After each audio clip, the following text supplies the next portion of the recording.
이 이야기를 마칠 즈음에 예언 속 한국의 구원자가 누구인지 알게 될 것입니다.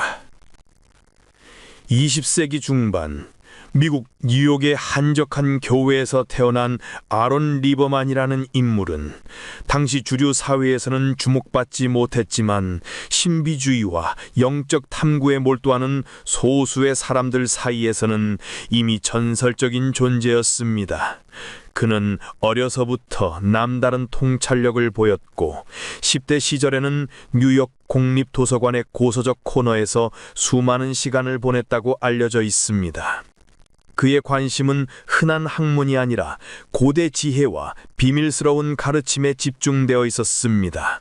특히 그는 신지학회라는 단체에 일찍이 가입하며 동서양의 종교와 철학을 통합하는 방대한 지식을 습득했습니다.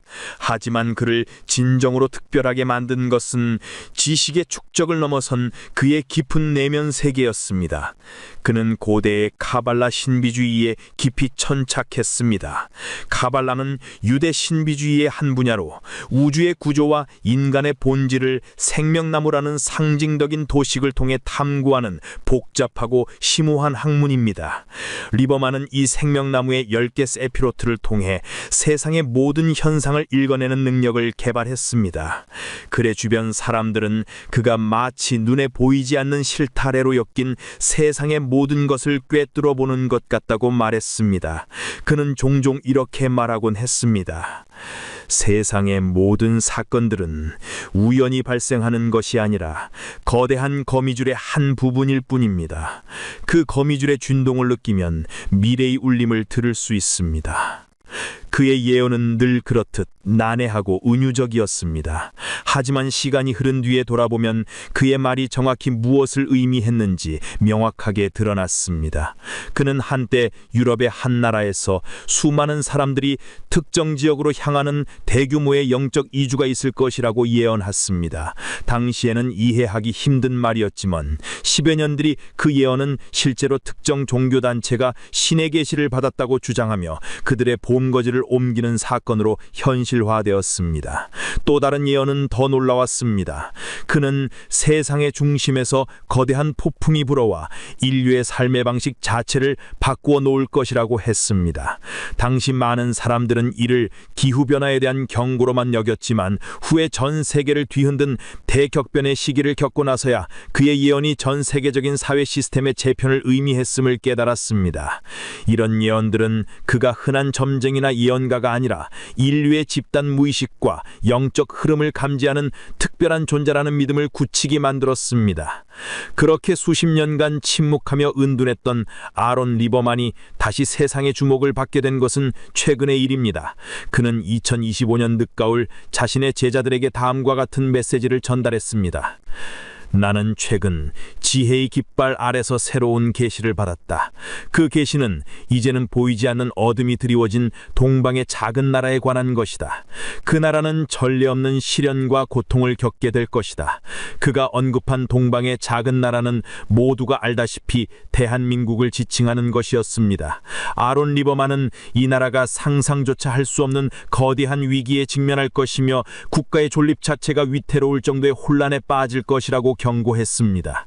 그의 목소리는 침착했지만 그 속에는 심장을 파고드는 긴박함이 서려 있었습니다. 그는 이 위기를 영혼의 겨울이라고 표현하며 모든 희망이 사라진 것처럼 보일 그 순간 한 사람이 등장할 것이라고 덧붙였습니다. 그는 정치적 지도자나 군사적 영웅이 아니라 그는 인간의 의식 자체를 재구성하고 망가진 세계를 다시 일으켜 세울 구원자다. 그의 예언은 이제 막 시작되었습니다. 이 구원자는 과연 누구이며 어떤 특징을 지니고 있을까요? 그가 가진 특별한 능력은 대체 무엇일까요? 그리고 그가 언제 어떻게 나타날까요?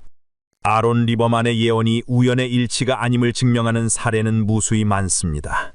그가 처음 대중에게 알려진 계기는 대형 방송사와의 인터뷰나 베스트셀러 작가의 반열에 오르는 것 같은 흔한 방식이 아니었습니다. 그의 예언들은 대부분 비밀리에 소수에게만 전해졌고 후에 그 예언의 파장들이 맞춰지면서 그 신뢰성이 서서히 드러났습니다. 예를 들어 1970년대 후반 그는 한 모임에서 이렇게 예언했습니다. 북반구의 거대한 유일한 강물이 흐르는 땅에서 모든 것을 포용하는 듯한 새로운 빛의 종파가 출현할 것입니다. 그들은 기존의 종교가 놓치고 있던 진리의 조각들을 모을 것이고 수많은 젊은이들이 그들의 깃발 아래로 모여들 것입니다. 그러나 그 빛이 너무나 강렬하여 오히려 그늘을 들이오는 역설적인 상황이 발생할 것입니다. 당시에는 이 말이 무슨 의미인지 아는 사람이 없었습니다. 하지만 약 10년 후 실제로 캐나다의 한 지역에서 동서양의 사상을 혼합한 신흥영적 공동체가 급성장했습니다. 이들은 모든 종교의 좋은 점을 취한다고 주장하며 막대한 추종자들을 모았지만 결국은 내부적인 갈등과 비윤리적인 문제로 인해 큰 사회적 파장을 일으키며 사라졌습니다. 리버만은 그 공동체의 빛과 그림자를 동시에 예언했던 것입니다.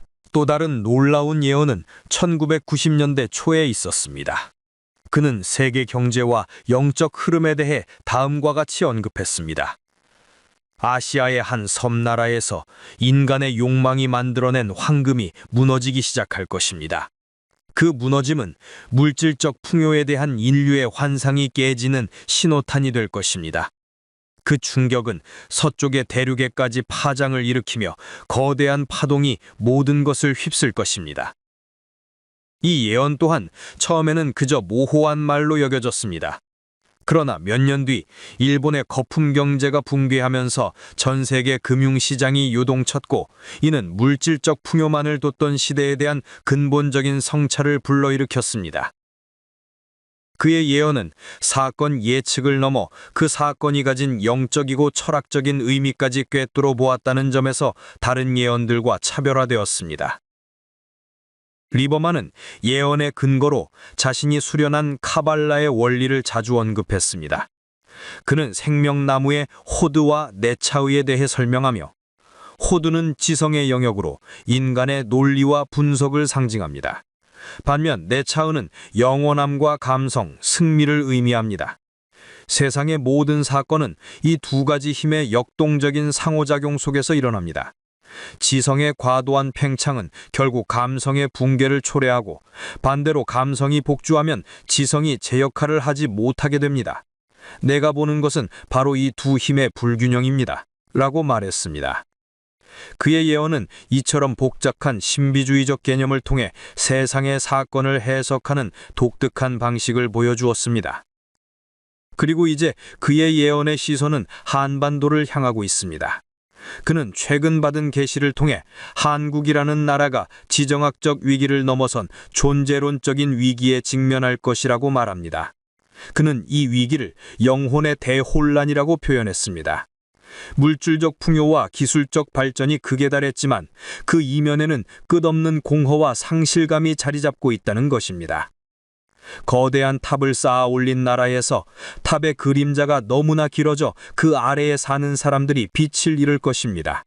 그들은 모든 것을 가졌다고 믿지만 정작 가장 중요한 자신들의 영혼을 잃어버릴 것입니다. 그리고 그 공허함은 결국 스스로를 파괴하는 힘이 되어 나라 전체를 벼랑 끝으로 내몰 것입니다. 그는 이 예언의 메시지를 여러 번 반복했습니다. 그의 예언이 단순한 종말론적 경고가 아님을 우리는 그의 지난 예언들을 통해 충분히 알 수 있습니다. 그렇다면 이처럼 절망적인 상황 속에서 그가 예언한 구원자는 과연 어떤 존재일까요? 아론 리버만은 한국의 미래에 대한 예언을 이어갔습니다. 그는 이 위기를 정치적, 경제적 혼란으로 치부하지 않았습니다. 그의 예언은 훨씬 더 근원적이고 영적인 차원에 초점을 맞추고 있습니다. 그는 고대로부터 내려온 영혼의 강물이 말라붙고 그 자리에 이성의 시멘트가 굳어질 때 그 나라는 더 이상 자신들의 본질을 기억하지 못하게 될 것이라고 경고했습니다. 여기서 고대로부터 내려온 영혼의 강물은 한국인들이 지녀온 공동체 정신, 자연과의 조화와 고유의 영적 유산을 의미하는 것이었습니다. 그는 이것이 사라지면서 발생하는 깊은 공허와 상실감이 한국 사회를 붕괴시킬 것이라고 보았습니다. 그는 이렇게 덧붙였습니다. 사막에 홀로 선 탑처럼 그들은 가장 높은 곳을 향해 쌓아 올릴 것이다. 그러나 그들은 탑을 쌓는 데만 몰두하여 그들의 뿌리가 마르고 있다는 사실을 잊을 것이다. 결국 탑의 무게는 그들의 영혼을 짓누르고 그들은 서로를 적으로 여기며 싸우게 될 것이다. 마치 돌 위에 돌 하나도 온전히 남지 않으리라는 예언처럼 그들의 마음속에 쌓여있던 모든 관계와 신뢰가 허물어질 것이다. 이 비유는 한국 사회의 과도한 경쟁과 물질주의가 결국은 사회적 유대감을 파괴하고 극심한 분열을 초래할 것이라는 경고로 해석되었습니다. 하지만 아론 리버만은 이 절망적인 예언의 끝에서 희망의 씨앗을 발견했습니다. 그는 가장 어두운 밤에만 별이 빛나는 것처럼 한국의 위기가 최고조에 달했을 때 구원자가 등장할 것이라고 말했습니다. 그는 모두가 희망을 버리고 무릎을 꿇고 절규하는 그 순간 한 사람이 침묵 속에서 나타날 것이다. 그는 겉으로 보기에는 평범해 보일 수 있으나 그의 내면에는 수억 개의 별을 품은 우주가 담겨 있다고 예언했습니다. 이 구원자는 혼란과 파괴를 멈추기 위해 물리적인 힘을 사용하는 대신 사람들의 의식을 변화시키는 방식으로 접근할 것이라고 했습니다. 그의 등장은 한 국가의 운명을 바꾸는 것을 넘어 전 세계적인 영적 각성의 시작을 알리는 신호탄이 될 것이라고 합니다. 아론 리버만은 이 구원자의 존재를 설명하기 위해 카발라의 가장 심오한 개념 중 하나인 아담 카드몬을 언급했습니다. 아담 카드몬은 원초적 인간 또는 영적 원형이라는 뜻으로 신의 형상을 반영하는 우주적 존재를 의미합니다. 리버만은 그는 아담 카드몬의 속성을 지닌 존재일 것이다. 그의 영혼은 한 시대의 것이 아니라 태초부터 현재까지의 모든 지혜와 경험을 축적한 영원한 여행자의 영혼이다. 그는 마치 모든 시대의 아카시아 연대기를 읽어낸 것처럼 인류의 과거와 현재, 미래의 진리를 꿰뚫어 볼 것이다 라고 말했습니다. 여기서 아카시아 연대기는 신지학에서 주장하는 개념으로 우주의 모든 사건, 생각, 감정, 지식 등이 기록되어 있는 비물질적인 도서관을 의미합니다. 이 구원자가 나타나기 위해서는 먼저 한국인들 스스로가 내면의 어둠을 직시하고 잃어버렸던 영혼의 강물을 다시 찾으려는 노력을 해야 한다고 강조했습니다. 그가 말한 구원자는 과연 어떤 특별한 능력을 지녔을까요? 아론 리버만은 구원자가 메시아의 형태가 아닐 것이라고 강조했습니다. 그는 군중을 선동하는 카리스마를 지니지도 엄청난 기적을 행하지도 않을 것이라고 말했습니다. 오히려 그의 등장은 침묵 속에서, 그러나 모든 사람의 의식에 거대한 파장을 일으키는 방식으로 나타날 것이라고 했습니다. 그는 자신을 구원자라고 칭하지 않을 것이다. 그는 누구에게도 따르라고 요구하지 않을 것이다. 다만 그의 존재 자체가 모든 것을 변화시킬 것이다. 마치 새벽이 오면 어둠이 스스로 물러나듯 그의 진정한 힘은 사람들의 마음속에 숨어있던 어둠을 몰아내는 데 있다. 이 말은 그가 물리적 힘이 아닌 영적인 진동을 통해 세상을 바꿀 것임을 의미했습니다. 그는 구원자의 능력을 설명하기 위해 다시 한번 카발라의 생명나무 개념을 가져왔습니다. 생명나무는 10개의 세피로트로 이루어져 있으며 각 세피로트는 신의 속성이나 우주의 원치를 상징합니다. 리버만은 구원자가 이 10가지 세피로트의 속성을 모두 완벽하게 이해하고 그것을 자신의 존재에 통합한 인물이라고 설명했습니다. 첫 번째, 케테르, 즉 왕관의 속성입니다. 케테르는 생명나무의 가장 꼭대기에 위치하며 창조의 근원, 무한한 잠재력을 상징합니다. 리버만은 그는 모든 존재의 근원을 꿰뚫어보는 지혜를 지녔다. 그는 마치 태초의 빛을 보듯 모든 문제의 본질을 명확히 파악한다고 말했습니다. 그의 첫 번째 능력은 바로 이 근원적 통찰력이라고 할 수 있습니다.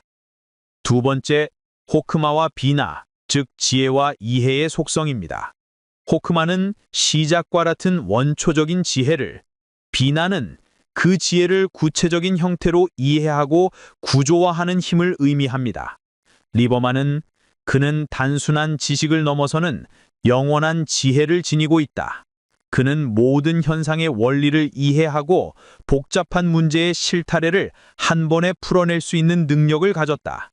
동시에 그는 그 지혜를 모든 사람이 이해할 수 있는 언어와 방식으로 전달하는 이해의 힘을 지녔다고 설명했습니다.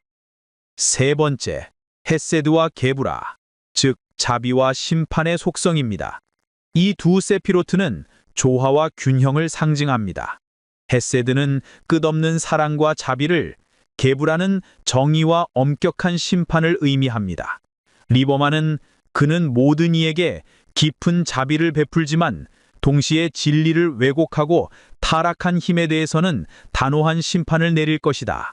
그의 자비는 연약함이 아니며 그의 심판은 복수가 아니다.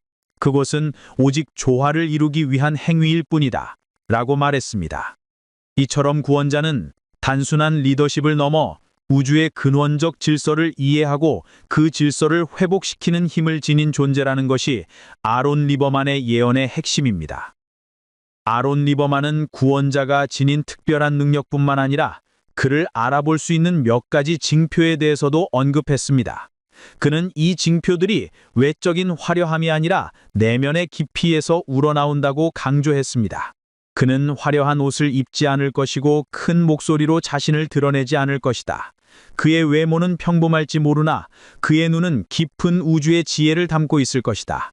그의 눈을 마주하는 순간 그가 세상의 모든 고통과 기쁨을 경험한 영원한 영혼임을 깨닫게 될 것이다. 그는 구원자의 내면적 특징을 설명하기 위해 신지학과 카발라의 개념을 결합했습니다. 그의 영혼은 아스트랄체와 멘탈체가 극도로 정화된 상태에 있다. 아스트랄체는 감정과 욕망을, 멘탈체는 사고와 의지를 관장하는 비물질적 몸이다. 일반적인 인간은 이 두 몸의 혼란으로 인해 고통을 받지만 그는 이 모든 것을 완벽하게 통제하고 조화시킨다. 따라서 그의 감정은 흔들리지 않는 연못처럼 고요하고 그의 생각은 가장 맑은 샘물처럼 투명하다. 이처럼 그는 구원자가 인간의 모든 번뇌와 혼돈을 초월한 존재임을 시사했습니다. 아론 리버만은 구원자의 행동 양식에 대해서도 구체적으로 예언했습니다. 그는 분노하지 않고 성급하게 행동하지 않을 것이다. 그는 무수한 사람들의 이야기를 경청하고 그들의 마음속 가장 깊은 상처를 어루만질 것이다. 그의 말 한마디는 비유와 상징으로 가득 차 있어서 듣는 사람의 영적 수준에 따라 다르게 해석될 것이다. 마치 씨앗이 뿌려지듯 그의 진리는 듣는 이의 마음속에 심어져 스스로 자라나게 될 것이다. 라고 말했습니다. 그는 구원자가 사람들에게 진리를 주입하는 것이 아니라 스스로 진리를 발견하도록 돕는 역할을 할 것이라고 설명했습니다. 이것은 성경의 한 구절을 떠올리게 합니다.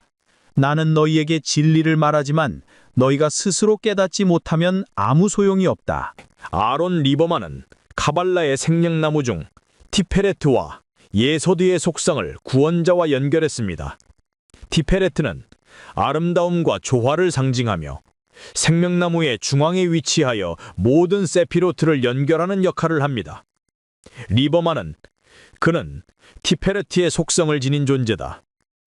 그는 모든 극단적인 것들, 즉 빛과 어둠, 선과 악, 기쁨과 슬픔을 조화롭게 동합할 것이다.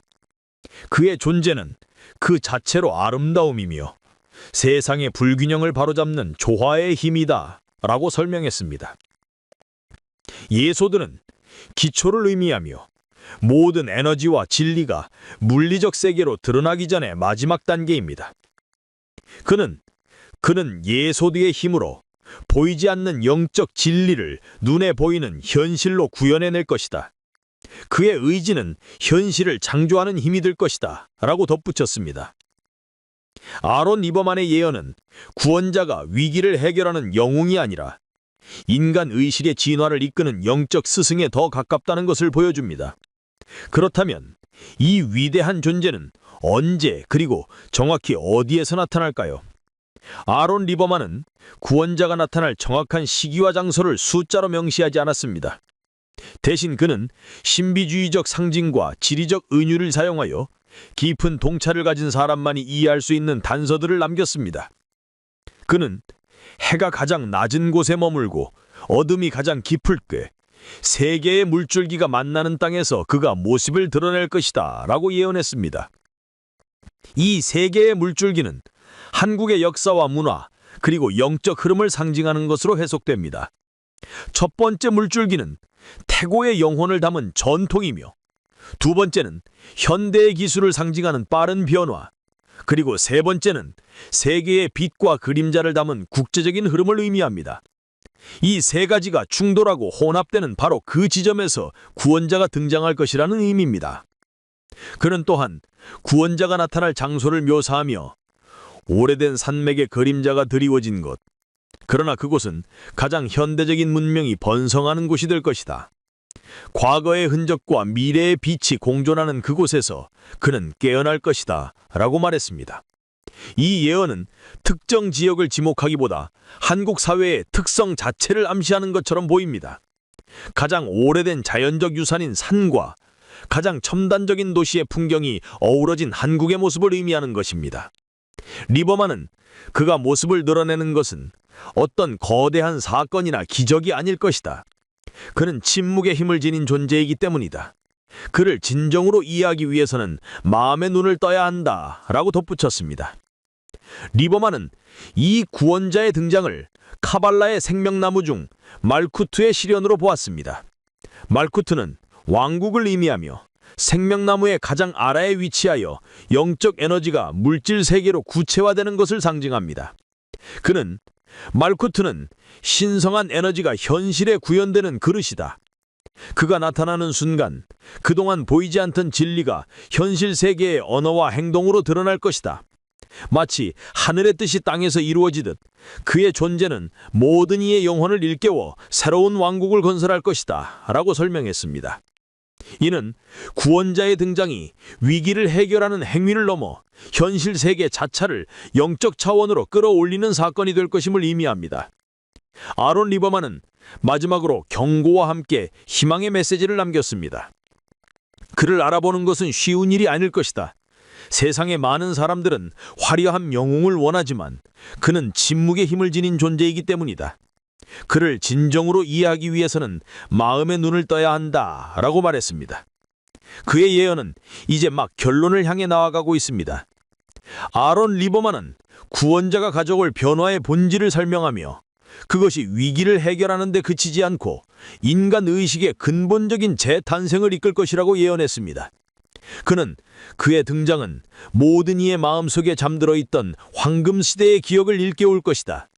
사람들은 오랫동안 잊고 살던 진실, 즉 우리 모두가 하나의 의식으로 연결되어 있다는 것을 다시 깨닫게 될 것이다 라고 말했습니다. 이는 구원자가 분열된 사회의 통합의 메시지를 전하고 서로를 향한 불신과 정어를 치유하는 역할을 할 것임을 암시합니다. 그는 구원자의 메시지를 성경의 여러 구절을 재해석하며 설명했습니다. 성경에 처음과 나중이라는 말이 있다.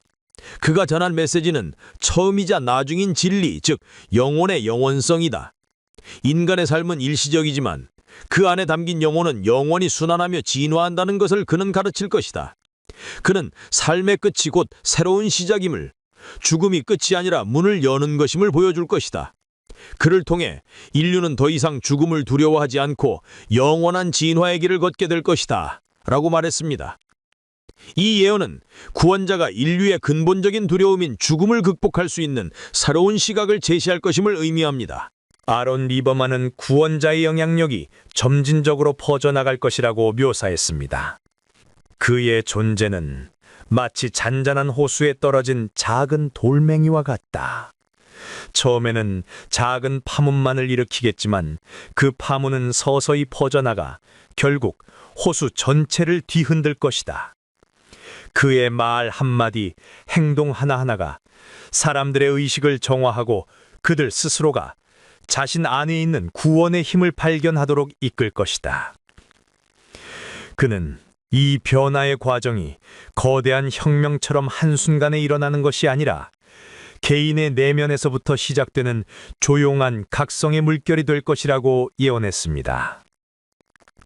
또한 그는 카발라의 생명나무 중 네차우와 호드의 균형을 다시 한번 강조했습니다. 한국은 오랫동안 지성인 호드의 힘으로 눈부신 발전을 이루었다. 그러나 그 결과 감성인 네차흐의 영역이 소외되고 사람들의 마음은 메말랐다. 구원자는 이 두 힘의 균형을 회복시킬 것이다.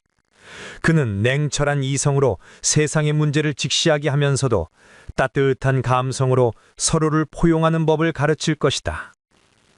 그의 등장은 이성과 감성이 조화롭게 어우러진 새로운 인류의 탄생을 알리는 신호탄이 될 것이다. 이 예언은 구원자가 한국의 고질적인 문제를 해결하고 물질적 성장과 영적 성장이 균형을 이루는 사회를 만들 것임을 시사했습니다. 아런 리버만은 마지막으로 예언을 듣는 우리 모두가 구원자를 기다리는 데 그치지 않고 우리 스스로가 구원의 가능성을 내면에 지니고 있다는 사실을 깨달아야 한다고 덧붙였습니다. 아런 리버만은 그의 마지막 예언에서 구원자가 궁극적으로 가져올 변화는 한국에 국한된 것이 아니라 인류 전체의 의식 진화를 이끌 것이라고 단언했습니다. 그는 동방의 작은 나라에서 시작된 빛이 될 것이다. 그 빛은 점차 서쪽으로 퍼져나가며 어둠에 잠겨있던 모든 영혼들을 깨울 것이다. 마치 생명나무의 뿌리에서 시작된 에너지가 모든 가지와 잎사귀로 퍼져나가듯 그의 메시지는 온 세상에 울려 퍼질 것이다 라고 예언했습니다.